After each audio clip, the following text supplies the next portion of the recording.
Welcome to Sharmishtha Kanjilal Kathakali. আজ আমরা আপনাদের জন্য নিয়ে এসেছি রবীন্দ্রনাথ ঠাকুরের লেখা এক ব্যঙ্গাত্মক নাটক চিন্তাশীল। একজন এমন মানুষ যিনি শুধু ভাবেন আর ভাবতেই থাকেন।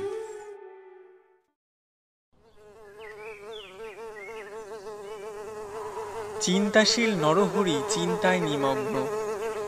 ভাত শুকাইতেছে, মা মাছি তাড়াইতেছেন। অত ভেবো না, মাথার ব্যামো হবে বাছা। আচ্ছা মা, বাছা শব্দের ধাতু কি বলো দেখি? কি জানি বাপু। বৎস। আজ তুমি বলছো বাছা, 2000 বৎসর আগে বলতো বৎস। এই কথাটা একবার ভালো করে ভেবে দেখো দেখি মা, কথাটা বড় সামান্য নয়। এ কথা যতই ভাববে ততই ভাবনার শেষ হবে না। পুনরায় চিন্তায় মগ্ন। যে ভাবনা শেষ হয় না, এমন ভাবনার দরকার কি বাপ? ভাবনা তো তোর চিরকাল থাকবে। ভাত যে শুকোয়, লক্ষ্মী আমার একবার ওঠ। চমকিয়া। কি বললি মা? লক্ষ্মী? কি আশ্চর্য!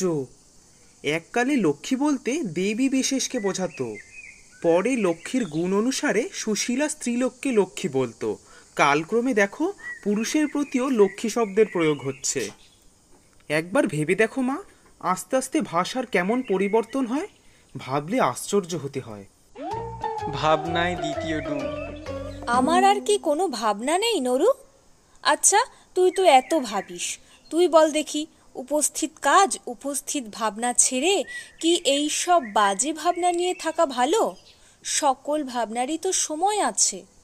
এই কথাটা বড় গুরুতর মা, আমি হঠাৎ এর উত্তর দিতে পারবো না।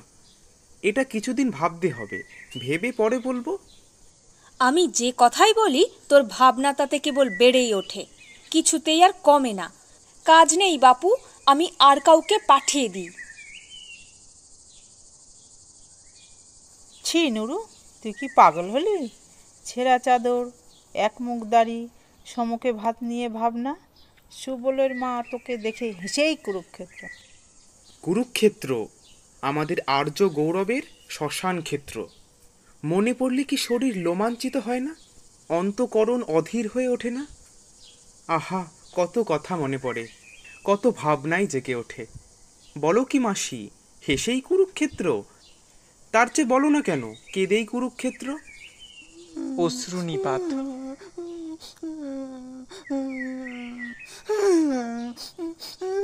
ও মা, এই যে কাঁদতে বসলো, আমাদের কথা শুনলেই এর শোক উপস্থিত হয়। কাজ নেই বাপু।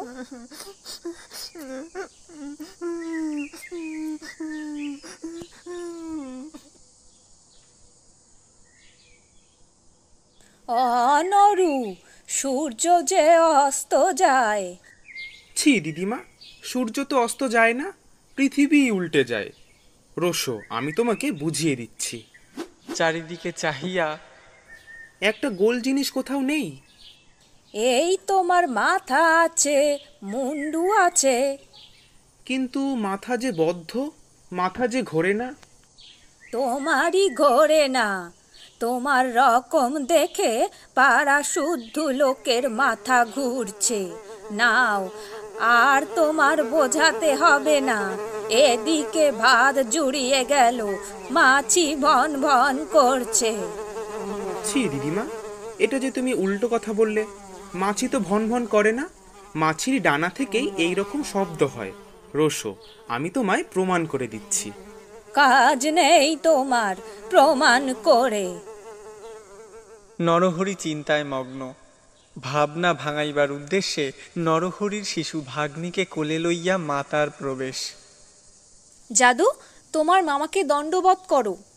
ছি মা, ওকে ভুল শিখিও না। একটু ভেবে দেখলেই বুঝতে পারবে। ব্যাকরণ অনুসারে দণ্ডবৎ করা হতেই পারে না, দণ্ডবৎ হওয়া বলে। কেন বুঝতে পেরেছো মা? কেননা দণ্ডবৎ মানে। না বাবা, আমাকে পরে বুঝিয়ে দিলেই হবে। তোমার ভাগ্নিকে এখন একটু আদর করো। আদর করব? আচ্ছা এসো আদর করি। শিশুকে কোলে লইয়া। কি করে আদর আরম্ভ করি? রোশো, একটু ভাবি। চিন্তামগ্ন। আদর করবি? তাতেও ভাবতে হবে নরু? ভাবতে হবে না মা, বলো কি? ছেলেবেলার আদরের উপরে ছেলের সমস্ত ভবিষ্যৎ নির্ভর করে, তা কি জানো? ছেলেবেলাকার এক একটা সামান্য ঘটনার ছায়া বৃহৎ আকার ধরে আমাদের সমস্ত যৌবনকালকে, আমাকে সমস্ত জীবনকে আচ্ছন্ন করে রাখে।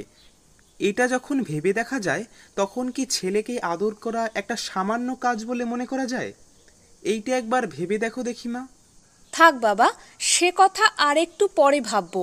এখন তোমার ভাগ্নেটির সঙ্গে দুটো কথা কও দেখি। ওদের সঙ্গে এমন কথা কওয়া উচিত যাতে ওদের আমোদ ও শিক্ষা দুই হয়। আচ্ছা হরিদাস, তোমার নামের সমাস কি বলো দেখি? আমি চমাকাবো। দেখো দেখি বাছা, ওকে এসব জিজ্ঞেস করো কেন? ও কি জানে? না, ওকে এই বেলা থেকে এই রকম করে অল্পে অল্পে মুখস্থ করিয়ে দেব। ছেলে তুলিয়া লইয়া না বাবা, কাজ নেই তোমার আদর করে। নরহরি মাথায় হাত দিয়া পুনশ্চ চিন্তায় মগ্ন। কাতর হইয়া বাবা, আমায় কাশি পাঠিয়ে দে, আমি কাশিবাসী হব। তা যাও না মা, তোমার ইচ্ছে হয়েছে, আমি বাধা দেব না। নরু আমার সকল কথাতেই ভেবে অস্থির হয়ে পড়ে। এটাতে বড় বেশি ভাবতে হলো না।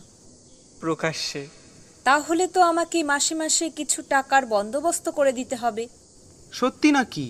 তাহলে আমাকে আর কিছুদিন ভাবতে হয়। এ কথা নিতান্ত সহজ নয়।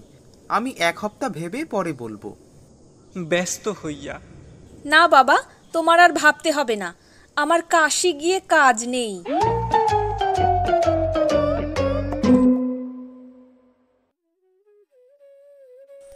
এই ছিল চিন্তাশীল, ভাবনার মধ্যে হারিয়ে যাওয়া এক মানুষের গল্প।